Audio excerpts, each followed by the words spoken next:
The Chimera Ant arc is the longest and one of the most popular arcs in Hunter x Hunter. While its highs are the strongest throughout the story, the same can be said about its lows. I'll start with the good. The first thing I really liked were the extremely positive themes despite the dark setting. Characters are constantly rewarded for being friendly, honest, and honorable. The first example would be with Killua and Icalco. When Killua saves Icalco's life and is friendly towards him, he's rewarded with Icalco returning the favor after his fight with the siblings, and even joining their side.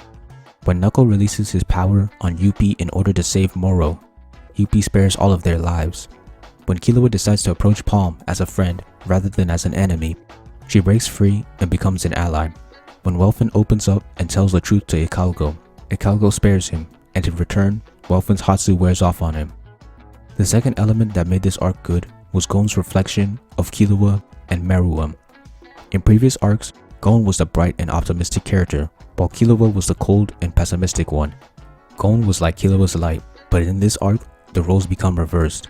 As you can see in the themes, Killua is the one who the positive themes are expressed through, not Gon.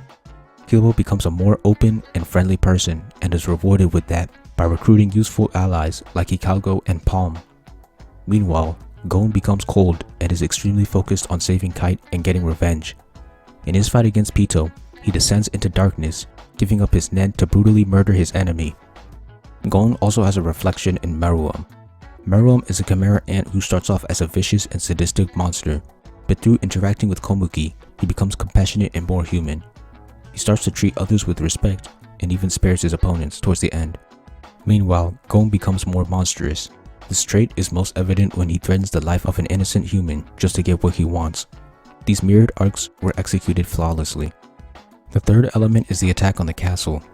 This is without a doubt one of the best moments in Hunter x Hunter. The amount of planning that went into this attack is great. There are so many perspectives seamlessly occurring simultaneously, and it all shows the author's writing prowess.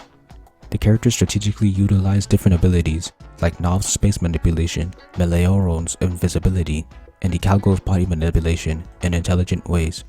The attack had a lot of setup ahead of time as well. What increased the insanity of the attack is how things kept going wrong, and how the characters were forced to adapt to it. A great example is at the very start of the plan, where Gon and the others are going up the stairs and they have to adapt to Yuppie waiting for them. And then to make the situation even more complicated, arrows start falling from the sky, which is later explained from Netero's perspective. The fourth element is the ants, specifically their human memories and their differing goals.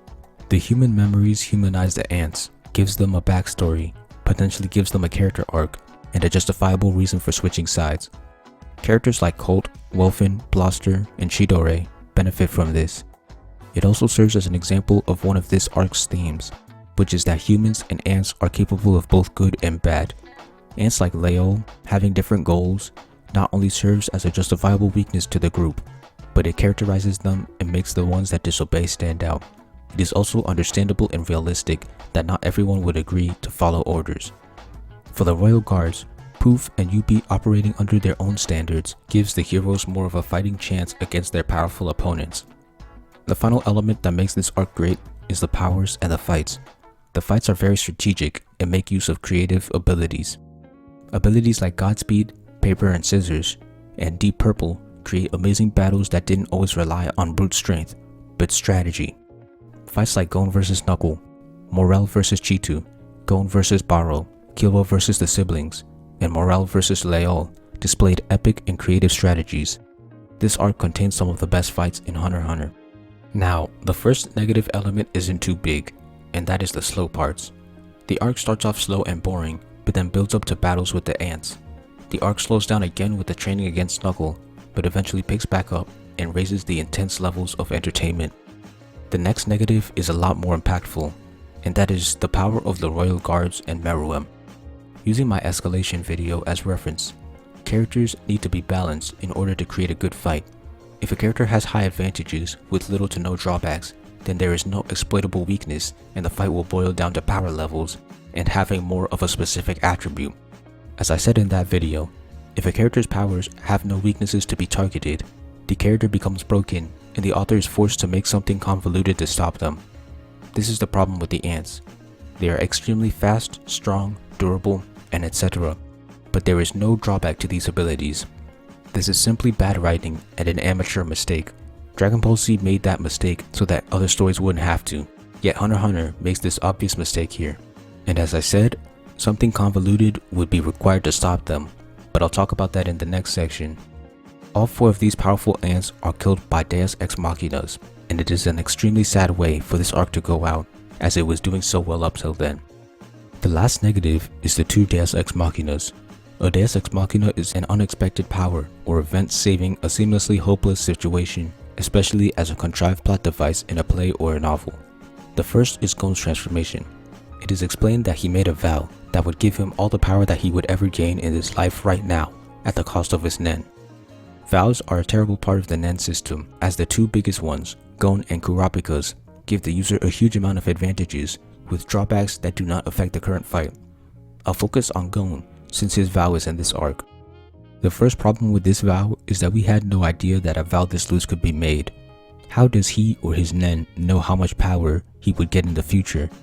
The second is that we don't know how much power Gon would have specifically gotten in the future, so the author takes advantage of this vague detail and uses it as a get out of jail free card. Third is that Gon's power is literally him becoming stronger and faster than Pitou, which is the biggest reason why I consider this a Machina. He didn't gain a specific power with strengths or weaknesses, he just became physically superior to Pitou with no drawbacks.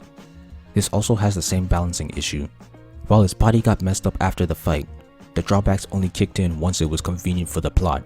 They played no role mid-battle. The second Machina is the poor man's rose. This is a mini nuke that also poisons its surviving victims to death, and it can be fit inside of a heart. The first problem is that it is introduced right before it is actually used, an unexpected power saving a hopeless situation.